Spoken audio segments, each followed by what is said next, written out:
Comment donc apprendre à gérer ce risque? Nous avons parlé des types de risques, de pourquoi est-ce que le risque était important lorsqu'on veut se lancer, mais comment gérer donc ces risques? La première chose que tu dois faire, c'est changer ta perception. Le risque n'est pas ton ennemi, c'est ton professeur. Chaque échec te rapproche d'une version meilleure de toi-même. Deuxième chose à faire, c'est de commencer tout petit. Ne commence pas par risquer tout ton capital. Teste d'abord une idée, apprends, puis évolue. La troisième chose que je t'invite à faire, c'est entoure-toi bien. Les entrepreneurs à succès prennent des risques, mais ils ne sont jamais seuls. Trouve des mentors, des partenaires ou des experts pour réduire l'incertitude.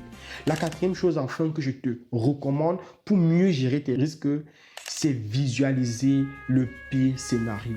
Demande-toi, qu'est-ce qui peut arriver de pire? Est-ce que si ça arrive, comment je vais rebondir? Est-ce que je pourrais rebondir? Très souvent, après t'être posé cette question, tu réalises que ce n'est pas aussi effrayant que ça et tu te lances. Pour finir cette vidéo, j'aimerais te dire une chose.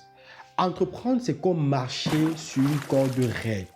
Oui, tu peux tomber, mais si tu n'essaies pas, tu resteras toujours au même endroit. Alors prends le risque, mais fais-le intelligemment. Et pour terminer avec toi, je sortirai par cette phrase. Les risques que tu refuses de prendre sont des opportunités que tu manques. Abonne-toi et surtout partage cette vidéo.